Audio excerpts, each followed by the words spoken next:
Shalom saudara, Bapak Ibu, apa kabarnya dimanapun saudara berada sekarang?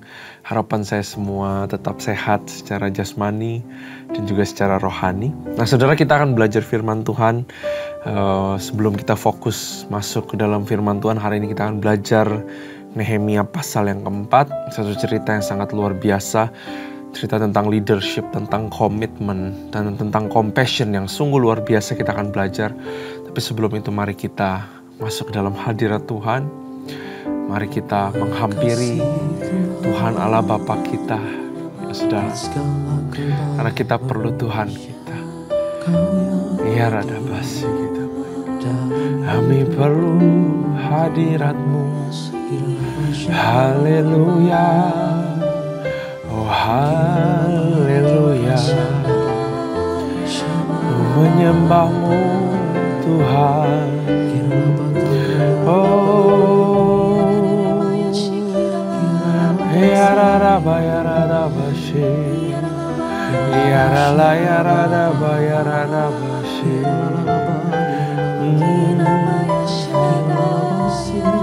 Hamba Tuhan, rindu Kau Tuhan, perlu Kau Tuhan.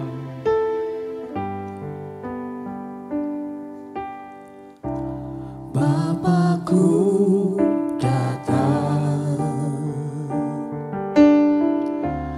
menyembah-Mu di sini. Ku percaya Kau ada bagiku. Bapakku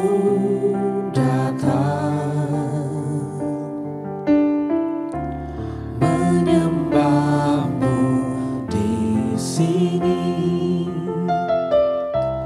Ku percaya Kau ada bagiku. Tak usah ku takut, sebab Kau sertaku. Tak usah ku bimbang, Kau di dalamku. Tak usah ku cemas, Kau penghiburku. Saat ku lemah, Kau kuatku. Ku nyanyi haleluya. Ku nyanyi haleluya. Sungguh Kau hebat, ajaib perkasa perbuatan-Mu.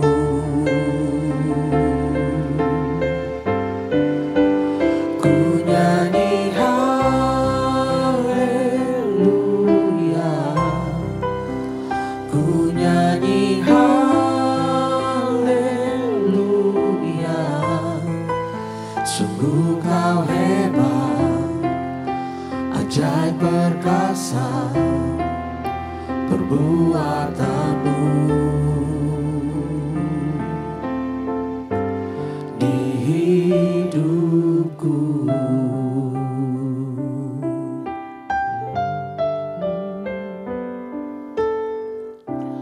Bapakku datang menyembah-Mu di sini. Ku percaya Kau ada bagiku. Tak usah ku takut, sebab Kau sertaku. Tak usah ku bimbang, Kau di dalamku. Tak usah ku cemas, Kau penghiburku. Saat ku lemah, Kau kuatku. Ku nyanyi haleluya.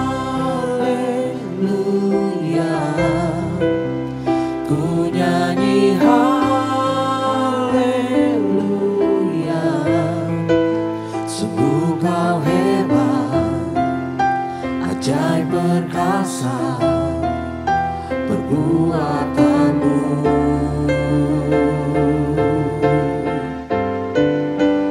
Ku nyanyi haleluya, ku nyanyi haleluya. Sungguh kau hebat, ajaib perkasa perbuatanmu. Sungguh kau hebat, ajaib perkasa perbuatanmu. Sungguh kau hebat, ajaib perkasa perbuatanmu. Di hidupku sungguh kau hebat Tuhan, Sungguh ajaib kau Tuhan, sungguh hebat kau Tuhan, di kehidupanku Tuhan, sungguh perkasa kau Tuhan. Oh ya Raba ya Raba ya Raba shi, Orana bayarala ya Raba shi. Haleluya, terpujilah kau Tuhan, dipuji namamu, dipuji kuasamu, dikenal semua orang Tuhan. Kau Allah yang besar, Allah yang bela. Siapa lawan Dia? Lebih dari pemenang dalam segala hal. Ku pasti dapat lakukan semua. Yesus yang beri kekuatan, oh terpujilah namanya. Allah yang bela, siapa lawan Dia? Lebih dari pemenang dalam segala hal. Ku pasti dapat lakukan semua. Yesus yang beri kekuatan, oh terpujilah namanya. Allah yang bela, siapa lawannya? Lebih dari pemenang dalam segala hal.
terpujilah namanya.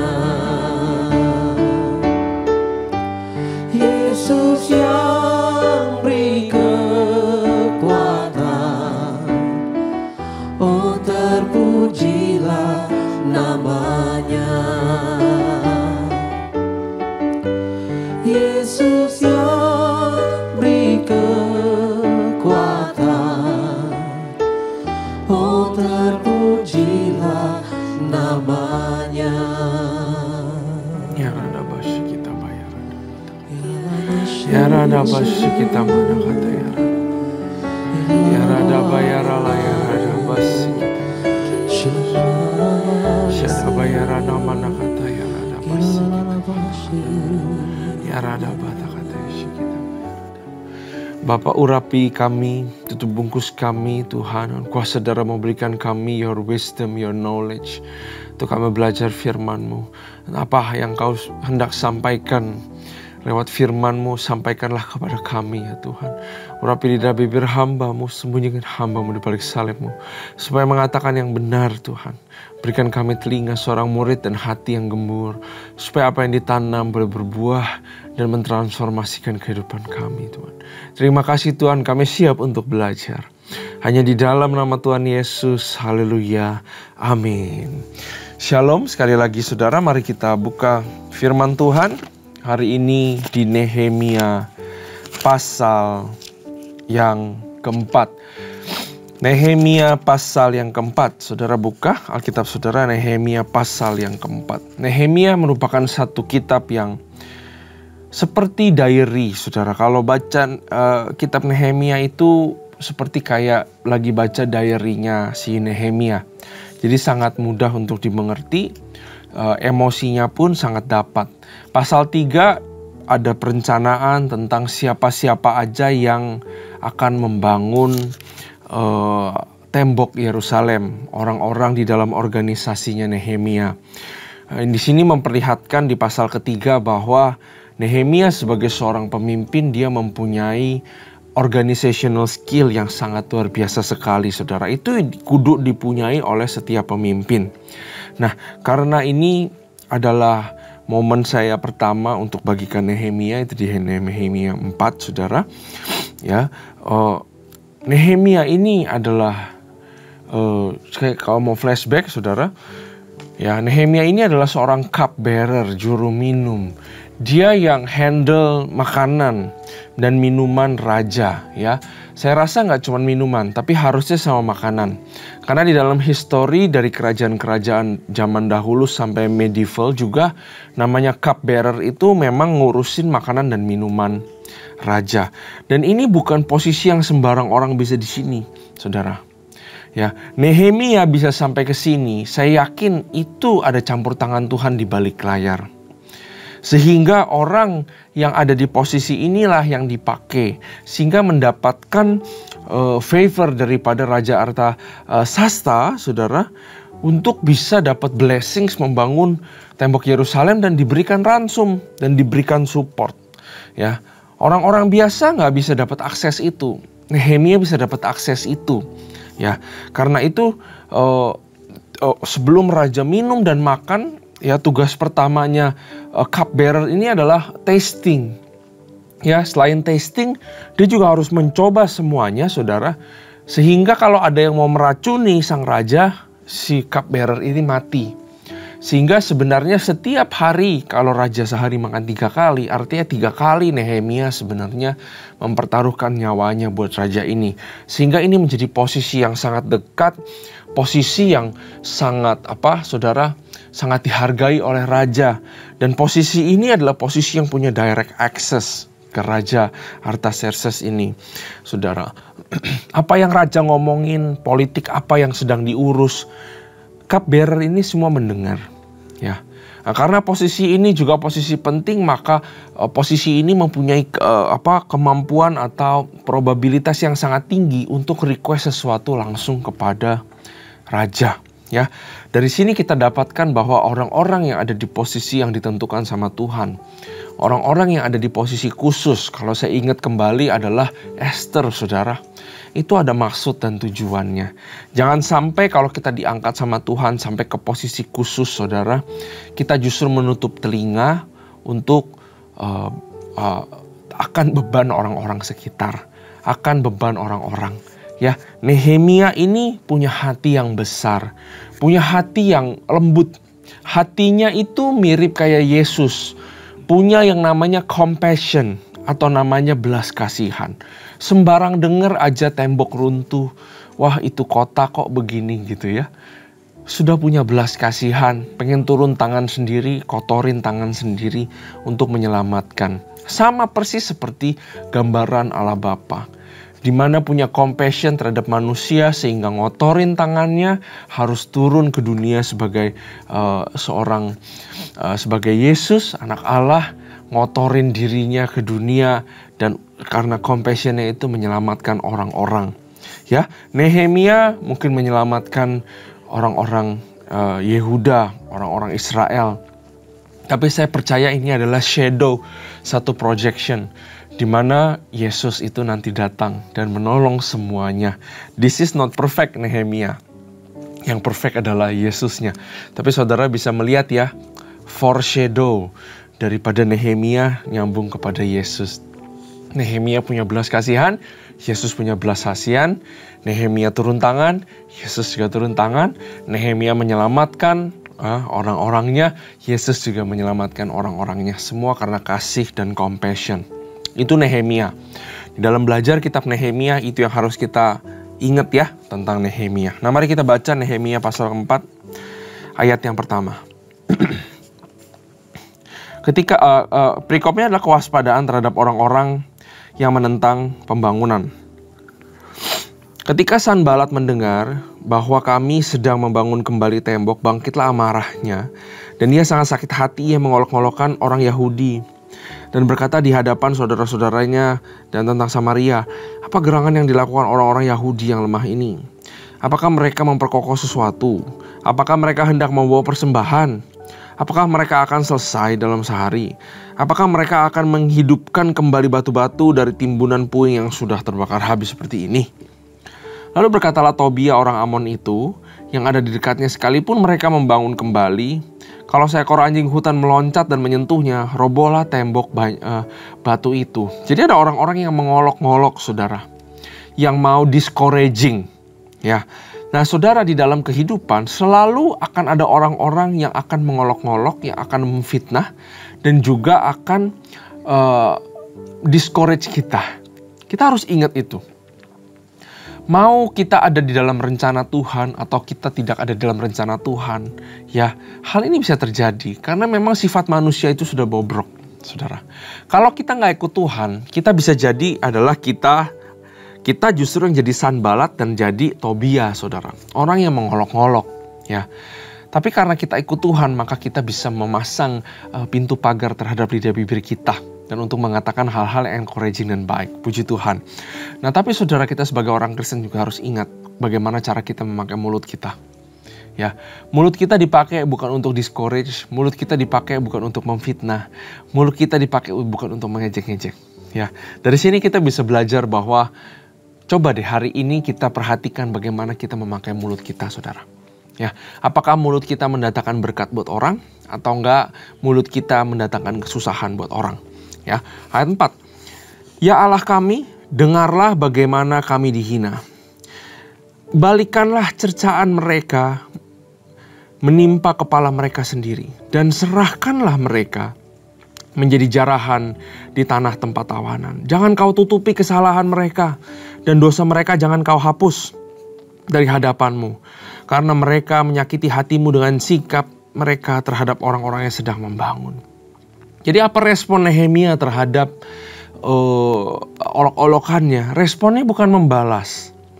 Responnya juga nggak langsung mengoyakkan pakaian, artinya langsung stres, langsung berkabung. Responnya santai, saudara. Tapi dibawa di dalam doa. Itu seorang pemimpin. Nggak perlu kelihatan luarnya menjadi panas, ya, karena seorang pemimpin dilihat. Gak perlu kelihatan emosian atau seperti apa. Tapi berhasil meredam emosi lalu memanjatkannya lewat doa. Itu seorang leader yang sangat luar biasa, saudara. Ya, di dalam kita menjalani rencana Tuhan, saudara, pasti akan ada opposition atau yang namanya kuasa-kuasa atau sesuatu yang seolah-olah sebelumnya nggak ada, tapi sekarang tiba-tiba muncul dan tiba-tiba mau menghajar kita dan mau menyetop kita, saudara. Di dalam setiap perjalanan kehidupan, saudara, kalau saudara sedang targetkan sesuatu, saudara sedang misalkan target berjalan menabung untuk sekolah anak, saudara sedang ngelakuin project supaya saudara mungkin bisa dipromosi lewatnya. Ya, kadang-kadang kita suka dapatkan lawanan-lawanan, saudara. Kok rasanya susah banget, kok gak bisa maju, kok rasanya tembok tertutup, kok rasanya ada sesuatu yang menghalangi kita. Gak usah heran, saudara, karena di dalam setiap kita berjalan di dalam rencana Tuhan, ya pasti ada kuasa kegelapan yang tidak senang, yang mau berusaha untuk mendistraksi kita. Pasti ada kuasa-kuasa yang berusaha untuk menyetop kita. Nah, apabila saudara mengalami hal-hal seperti ini, hal pertama yang saudara harus lakukan, ikuti Nehemia, yaitu berdoa. Ya, dan berdoanya tuh bukan nangis-nangis, berdoanya tuh bukan cengeng-cengeng, saudara, tapi berdoanya harus dengan penuh kuasa. Ya, bahkan Nehemia itu doanya sampai bilang, Tuhan, kamu jangan tutupi dosa mereka. Ya, mereka udah jelas-jelas bersalah. Ini rencanamu, Tuhan. Kamu yang harus bela, kamu yang harus bertindak. Doanya tuh seperti punya satu otoritas, tapi juga nggak bisa dibilang kurang ajar, karena dia tahu benar ini adalah kehendak Tuhan yang dia lakukan. Karena itu, saudara, penting untuk kita tahu apa yang kita lakukan itu kehendak Tuhan atau bukan. Kalau kita selalu ada di zona abu-abu, ya, kita nggak bisa berdoa dengan penuh kuasa. Apabila saudara mengambil keputusan A atau B, ya, jangan ditutup-tutupi. Kalau rasanya ada yang mengganjal, kalau saudara ambil keputusan B, saudara mengganjal rasanya, aduh, sebenarnya saudara tahu, kita tahu dalam lubuk hati itu benar apa enggak. Ya, kadang-kadang malah kita pergi ke pendeta, kita pergi ke pastor, kita konsultasi. Ya, kenapa kita konsultasi? Karena kita mau dapat pembenaran. Kita udah tahu itu salah. Kalau kita udah tahu segala sesuatu salah, kita jalanin aja. Ya, berdoa itu nggak bisa punya kuasa, saudara. Sudah tahu menikah dengan sesama yang beda iman itu nggak boleh. Ya, bukan cuma nggak boleh, saudara, tapi itu akan merusak segala sesuatu di depannya. Kalau saudara pikir panjang, ya akan begitu banyak value yang berbeda. Ya, dan sebuah keluarga begitu banyak intrik-intriknya, saudara. Beda value akan iman itu sudah satu problem yang sangat besar. Nah, kadang-kadang kita sembarang aja milih. Ya, saya tahu lah nanti dia bisa berubah. Kita selalu begitu. Bahkan kita ke pastor, kita mau dapatkan pembenaran. Kita tutup semua. Dia orangnya baik kok. Dia sudah mulai pelan-pelan mengenal Yesus. Apa segala macam. Tandanya kita konsultasi, kita tahu itu salah. Dan kalau sudah mulai segala sesuatu dengan begitu, doa itu gak bisa punya kuasa, saudara. Ya, kita gak akan punya confidence untuk datang ke takhta Allah Bapa. Ya, kita gak akan bisa punya confidence. Beda sama Nehemia, dia tahu itu kehendak Tuhan. Karena itu, saudara, hati-hati dalam memutuskan. Penting untuk tahu kehendak Tuhan. Kalau belum dapat damai sejahtera, belum didoakan, izinkan doa membasuh, ya. Doa itu seperti bukan untuk dapat jawaban saja. Doa itu bukan untuk mendatangkan mujizat. Tapi doa itu mendekatkan kita kepada kehendak Tuhan. Sehingga kita tahu yang benar mana, yang salah mana. Kalau belum tahu yang benar salah yang itu yang mana, doa itu harus dilakukan terus. Itu namanya kehidupan doa. Ya, doa yang dilakukan berulang-ulang terus untuk mencari kehendak Tuhan, untuk membasuh pikiran, jauh daripada emosi, jauh daripada itu, untuk mengetahui kehendak Allah. Sehingga kalau saudara tahu kehendak Allah, saudara berjalan di dalam kehendak Allah, saudara akan berjalan seperti Nehemia, berjalan di dalam kuasa, segala doa dikabulkan, dan punya otoritas Allah di dalam melakukan pekerjaannya. Ya. Ayat 6. Tetapi kami terus membangun tembok sampai setengah tinggi, dan sampai ujung-ujungnya bertemu, karena seluruh bangsa bekerja dengan segenap hati.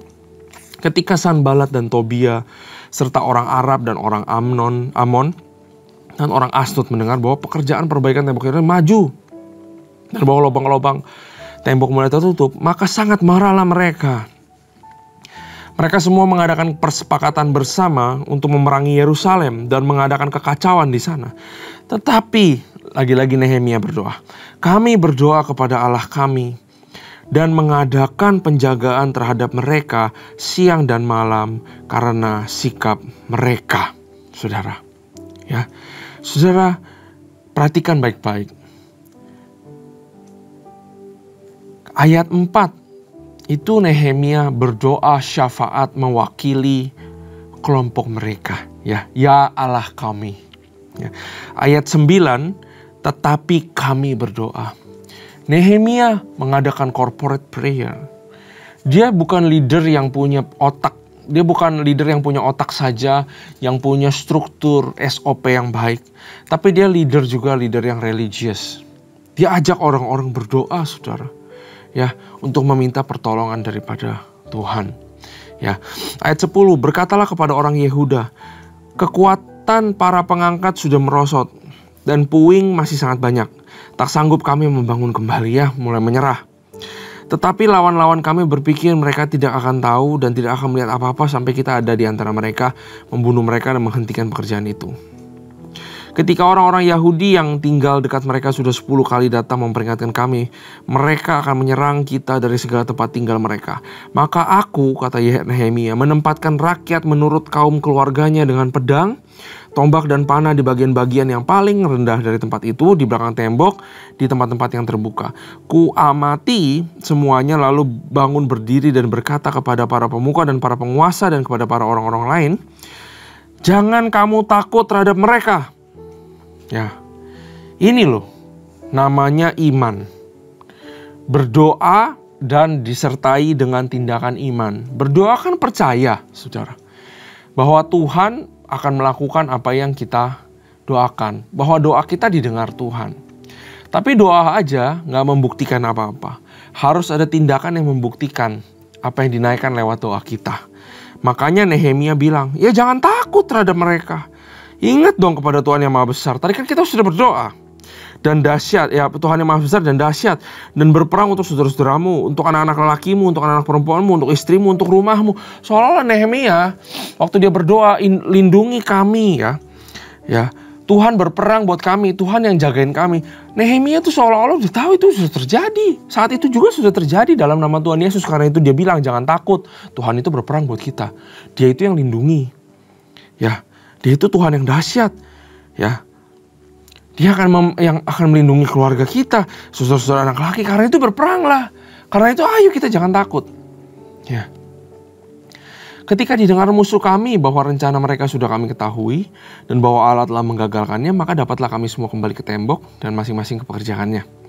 Sejak hari itu sebagian daripada anak buahku melakukan pekerjaan dan sebagian lain memegang tombak, perisai dan panah dan mengenakan baju zirah, sedang para pemimpin berdiri di belakang segenap kaum Yehuda. Saudara, ayat 16 berbicara mengenai ini sangat bijaksana dari Nehemia, bahwa di dalam segala sesuatu, ini ngajarin saya banget saudara, di dalam kita mengerjakan suatu proyek di dalam kehidupan, apapun itu ya, dalam keluarga, di dalam kantor, di dalam gereja, dalam apapun, ya. Apabila kita telah memutuskan yes untuk maju, saudara. Apalagi kita sudah berdoa. Apalagi kita tahu ini kehendak Tuhan. Apalagi kita tahu kita dapat damai sejahtera dari Tuhan. Jangan berhenti. Hikmatnya ayat 16. Dalam saudara kita mengerjakan segala sesuatu. Apalagi saudara kalau pelayan Tuhan. Dalam saudara membangun gereja. Dalam saudara membangun komsel. Dalam saudara membangun your spiritual life. Di dalam kita menjalani kehidupan Kristen kita. Never stop. Melambat gak apa-apa. Ini melambat saudara, setengah bangun, setengah berjaga-jaga. Nanti gantian. Yang itu berjaga-jaga mulai bangun, yang ini setengah mulai berjaga-jaga. Pembangunan tembok jadi speednya berturun gak? Yes, speednya berturun. Hasilnya berturun gak? Hasilnya berturun. Ngajarin kita juga jangan lihat segala sesuatu akan hasil. Tapi juga kita harus lihat proses. Ya, prosesnya memang gak bisa menghasilkan hasil yang cepat. Tapi prosesnya sudah maksimal. Ya, sehingga mengajarkan bahwa kita segala sesuatu nggak tentu tentang hasil, nggak tentu tentang kecepatan. Ya, yang penting tetap berjalan dengan konsisten dan juga dengan konstan, saudara. Ya, kadang-kadang memang Tuhan izinkan sesuatu lambat terjadi dalam kehidupan kita. Tapi bukan berarti Tuhan menyetop segala sesuatu. Saudara harus ingat, kelihatannya semua segala sesuatu berhenti. Tapi nggak segala sesuatu berhenti buat saudara. Tuhan itu tetap bekerja untuk mendatangkan kebaikan buat kita. Pasti segala sesuatu jalan. Nggak mungkin nggak. Ya, jadi kita harus tahu bahwa kalau Tuhan itu terus bekerja, kita pun terus bekerja. Walaupun kelihatannya lambat. Mana bisa sih kalau prosesnya begini per hari, nanti impian saya pengennya begini. Mana bisa sih? Jangan salah saudara. Masih ada tangan Tuhan. Ya, ayat 17. Yang membangun di tembok. Ya, orang-orang yang memikul dan mengangkut melakukan pekerjaannya dengan satu tangan dan dengan tangan yang lain mereka memegang senjata. Setiap orang yang membangun bekerja dengan berikatkan pedang pada pinggangnya dan di sampingku berdiri meniup sangkakala. Berkatalah aku kepada para pemuka dan para penguasa dan kepada orang-orang yang lain. Pekerjaan ini besar dan luas dan kita terpencar pada tembok yang satu jauh daripada yang lain. Dan kalau kamu mendengar bunyi sangkakala di suatu tempat, berkumpullah ke sana mendapatkan kami. Allah kita akan berperang bagi kita. Ini juga satu hal yang penting. Nehemia di saat-saat diolok-olok, di saat-saat kritis, di saat-saat harusnya udahlah berhenti dulu lah, nggak usah bangun lah, semua ngumpet dulu. Tapi Nehemia itu terus encourage. Dia terus bilang, Allah itu berperang buat kami. Allah itu, saudara, saya mau bilang bahwa seorang giant killer, Nehemia menurut saya seorang giant killer, nggak cuma Daud. Kaleb juga saudara, banyak sekali pahlawan-pahlawan iman. Menurut saya Nehemia juga seorang giant killer. Ada giant di depannya, situasinya nggak mendukung, itu raksasanya. Tapi saudara, saya perhatikan dari semua giant killer, tidak ada satupun seorang pembunuh raksasa yang mulutnya itu diem-diem aja. Gak ada.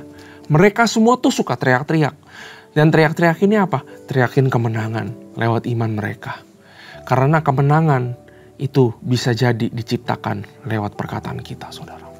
Kita harus ingat itu.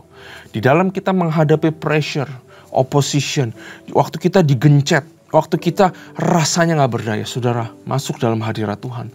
Memuji, menyembah Dia, berdoa. Dan jangan lupa terakhir, dari mulut saudara, dari mulut saya, keluarkan kata-kata yang baik.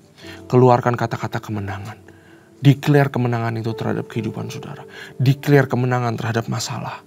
Ya, seperti Nehemia. Ya, pekerjaan ini besar, ya katanya.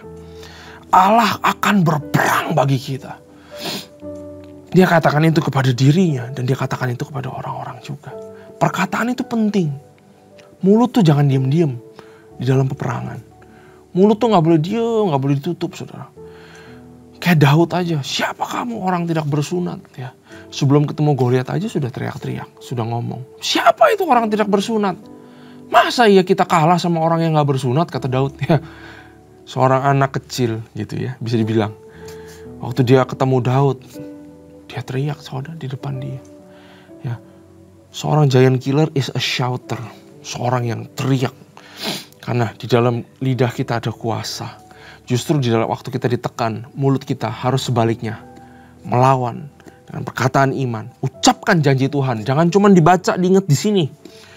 Dalam hal peperangan, janji Tuhan yang saudara pegang, ucapkan tiap hari dengan suara yang keras, dengan confidence, deklarasi iman. Ayat 21, demikianlah kami melakukan pekerjaan itu. Sedang sebagian dari orang-orang memegang tombak dari merekahnya, fajar sampai terbitnya bintang-bintang. Pada waktu itu juga aku berikan perintah kepada rakyat. Setiap orang dengan anak buahnya harus bermalam di Yerusalem. Supaya mereka mengadakan penjagaan bagi kami pada malam hari. Dan melakukan pekerjaannya pada siang hari. Demikianlah aku sendiri, saudara-saudaraku, anak buahku dan para penjaga yang mengikuti aku, kami semua tidak sempat menanggalkan pakaian kami. Setiap orang memegang senjata dengan tangan kanan.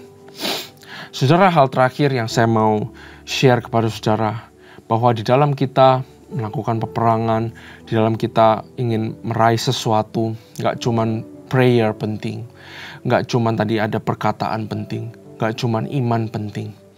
Nggak cuman unity yang penting ya, perlu ada orang di samping kiri kanan. Tapi juga perencanaan adalah sebuah hal yang sangat penting.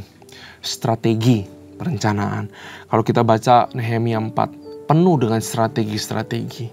Ya, Nehemia mampu untuk melakukan strategi jangka pendek dan memutuskan hal-hal sangat cepat, saudara.